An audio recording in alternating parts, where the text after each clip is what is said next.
Dre never was in the studio together. They wasn't in the studio doing California Love. They hated each other. Yo, was Dr. Dre just arrested in Tupac's murder? Dre, he really didn't want Tupac on that record, but Suge, he made him put him on there. Is there any truth to that?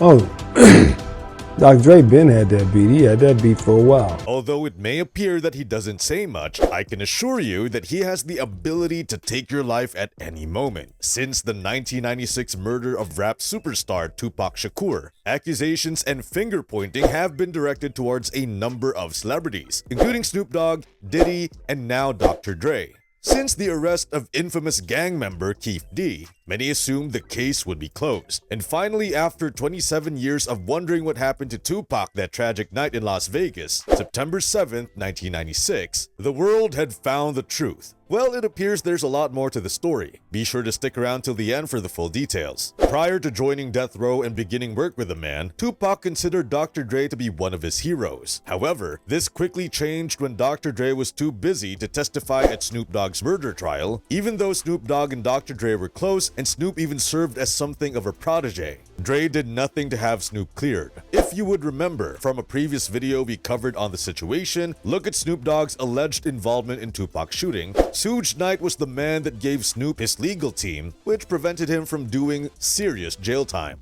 And Suge Knight also stated that Dr. Dre and Tupac hated one another. Suge Knight, a former record executive, has shockingly claimed that Dr. Dre did not produce Tupac's California Love or Snoop Dogg's Doggy Style album. Speaking to TMZ from behind bars, where he is presently serving a 28-year sentence for the 2015 murder of Terry Carter, Knight claimed that Daz Dillinger, a producer, rapper, and Dog Pound protege, was actually the brains behind Death Row Records' most well-known releases. Suge claims that Dr. Dre and Pac were never friends.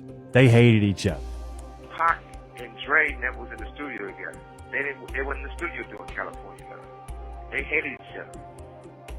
He was cool with Pac coming, bro. He welcomed Pac. If he didn't want Pac to be there, bro, he would have just threw him off some bullshit. You know what I mean? Make sure you subscribe to the channel and turn on the post notification bell. This way, you'll never miss out on any future celebrity videos similar to these. What's so great about Daz is, this guy I went to and said, "You gotta finish the album," Suge told TMZ from a Californian state penitentiary. He did the whole. He did everything on Doggy Style by himself. The whole album was done. He did everything. He produced it. So when it was time to come out, the streets said, well, they want Andre, Dr. Dre, to be on it. Suge added. And Andre said, I want to be on there. So Andre went to Daz and said, look man, let me say it was produced by me and put my name on it. You'll get paid, but let me be the one who produced it. So I told Daz, that's something he wanted to do. I don't recommend it because you're the one who produced it and you're giving up your publishing. So Daz signed paperwork and said it was produced by Dre. Furthermore, Tupac didn't like that Dr. Dre was receiving all the credit for producing All Eyes on Me in 1996, even though Dr. Dre actually contributed very little to the song. Tupac never disguised his disdain for Dr. Dre. He made a jab at Dr. Dre in an interview with Vibe magazine saying, he wasn't producing, Other was producing the beats and he was getting all the credit. He a dope producer, but he ain't worked in years, taking 3 years to do one song.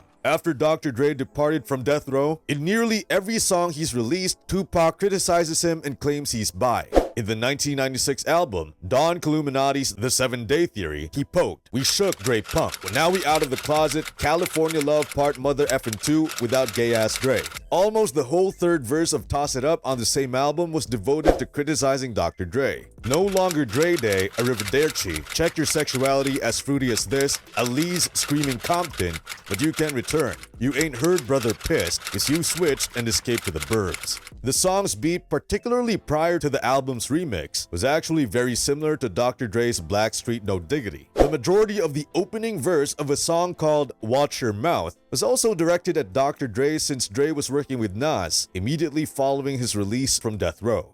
Pac stated, he ain't made a beat in 6 years, swear he the won't get no record sales, sucking Nas DCK. So you can see from this alone, and from what Suge Knight was saying regarding their feud just recently too, as he stated this on his Collect Call with Suge Knight podcast from jail, there was some tension between the pair for years. So you can understand why people may believe Dr. Dre was involved in the Tupac case. Fans have been posting mixed opinions on this situation with posts like, I lived in Vegas when this hit happened, and they said that back then, Dr. Dre was involved. I mean, I see the motive behind it. Tupac was an unstoppable lyricist. Dre couldn't even put out his final piece of The Chronic. Not enough evidence on Dre, but we know what's up. Before we go any further into the video, what are your guys' honest thoughts on this entire situation? Is it looking likely that Dr. Dre was involved in Tupac's murder case, or is everyone just speculating? Comment down below. Yo, was Dr. Dre just arrested in Tupac's murder? So we all know that the cops just recently arrested Keefe D for Tupac's murder after he admitted to being the shot caller behind the case on an interview with DJ Vlad. He also claimed that he was paid to have this murder done, and everybody is expecting him to snitch on whoever put out that contract. Now, in any type of murder investigation, the most obvious generally turns out to be the case, and everybody has been expecting him to point fingers at Diddy for the one who put up the money to have Tupac murdered. It's unlikely Dr. Dre was the man behind Tupac's murder case, and especially wasn't the one behind the shooting itself. But it is very clear that throughout their time working together, it wasn't all sunshines and rainbows, and they evidently didn't seem to get on at all. As the fact Dr. Dre didn't even want Tupac on California Love speaks wonders. When Tupac came home, I looked at that beat like Dr. Dre's heart. That was like one of his, he had such a plan for it that he was trying to figure out, what am I going to do with this beat? Because it was so gruesome and banging, but it was fun. Tupac came home. So I looked at, when he gave him California Love, I looked at it like Dr. Dre gave Tupac his heart. That's what that beat was like to me when it came to Dr. Dre, because I used to go in there while he was working on it. That was his baby. That California Love beat was Dr. Dre's baby. It's safe to say that Tupac created a lot of enemies in his era when he was the face of hip-hop. And from the various videos we've made on the situation, you could literally point fingers at multiple people just due to how controversial Tupac was, and the amount of feuds he would get himself involved in. Dr. Dre was upset because he could no longer produce quality music because of the label's constant embrace of negativity and street politics. When Tupac was released from prison and started spending time with Suge Knight, the two started igniting the East Coast versus West Coast war, which made the atmosphere of the label toxic and dangerous. The notorious gangster was not only encouraging diss records and more, but he was also threatening people in the streets. But after Tupac passed away, Dre could no longer handle the poison that came working with Knight. Instead, he teamed up with Jimmy Levine, who used legal means to remove the G-Funk producer from the label. Anyway, this concludes today's video. Be sure to subscribe to Loaf for future celebrity videos, and turn on that post notification bell so you don't miss out on any future uploads. Until then, see you in the next one.